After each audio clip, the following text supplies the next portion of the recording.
In this video, you will learn about the different types of solutions to equations as well as how to solve a literal equation. All of the equations we have solved so far have had one solution. However, this is not the case. You may either have an equation with one solution like we discussed before, an equation with no solution, which results in a false statement such as 6 equals 3, or infinitely many solutions or all real numbers, which indicates that the equation is always true and results in a true statement like 5 is equal to 5. In this example, we are going to begin like we are solving any other equation. So the first thing we need to do is combine our like terms to simplify both sides of the equation. So on the left side of the equation, 11 and negative 7 are like terms and can be combined. So our equation would become 3x, and then 11 minus 7 will give us plus 4. On the right-hand side of the equation, we have 6x and negative 3x are like terms. So we can combine our like terms, so 6x minus 3x becomes 3x, and then we continue to add that plus 5. The next thing we need to do is bring all of the variables to one side of the equation. So I'm going to move this 3x from the right side over to the left side. In order to do this, I'm going to subtract 3x from both sides. So on the left side, 3x minus 3x gives us 0, so there's nothing there. Plus 4 is equal to, and again, 3x minus 3x is 0, plus 5. However, 4 does not equal 5. Since this is false, this indicates that there is no solution.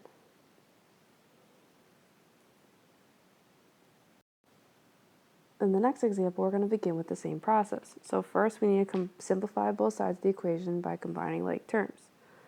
So we're going to combine 6x and negative 2x on the left side of the equation. So 6x minus 2x gives us 4x and plus 5. And then on the right-hand side of the equation, we can combine the 4 and the 1, so it would simplify to become 4x plus 5. Now the next thing we need to do is bring all the variables to one side of the equation. So I'm going to move my 4x from the right side over to the left side. In order to do so, I'm going to subtract 4x from both sides. So that will give me 4x minus 4x is 0, 5 carries down, 4x minus 4x is 0 again, and that 5 carries down. Since this is a true statement,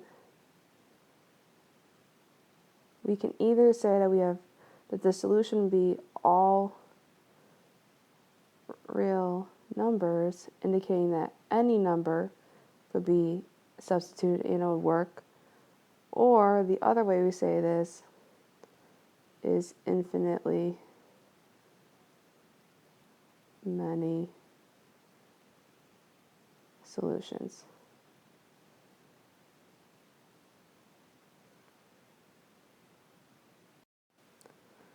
In this next example, it asks, is the equation sometimes, always, or never true? So that's trying to get us to determine if there's one solution, no solution, or infinitely many solutions. Now to do this, we first just need to solve the equation. So the first thing we need to do is check to see that both sides are simplified, which they already are. The next thing we need to do is bring all the variables to one side of the equation. So I'm going to bring my b from the right side over to the left side. So I'll subtract b from both sides, which will give you that b minus b is 0, so there's nothing left. 3 carries down, 7 carries down, and b minus b is 0. Now since 3 does not equal 7, that indicates that it's false or no solution. Since it is false or no solution, we could then say that the equation is never true. or there's no number that we could substitute for the variable to make it a true statement. In this next example, we need to simplify both sides of the equation. Now the left side is already simplified, so we can rewrite it as 35 minus x equals, on the right side we have to first distribute that negative 7 to both terms, so it's minus 7x plus 35 plus 6x. Now again, the left side is already simplified, so we're just going to rewrite it. So it's 35 minus x, and on the right side we have to combine our like terms. So we can combine the minus 7x and the plus 6x. So negative 7x plus 6x becomes negative x plus 35. Now I need to bring all the x terms to one side of the equation. So I'm going to move this negative x to the right side by adding x, or 1x, to both sides. So that'll become 35, and then negative x plus x becomes 0, and negative x plus x is 0, and the 35 carries down. Now since 35 is true, we could say it was all real numbers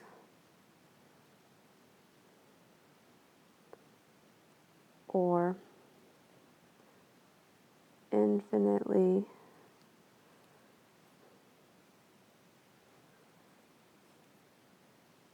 many solutions.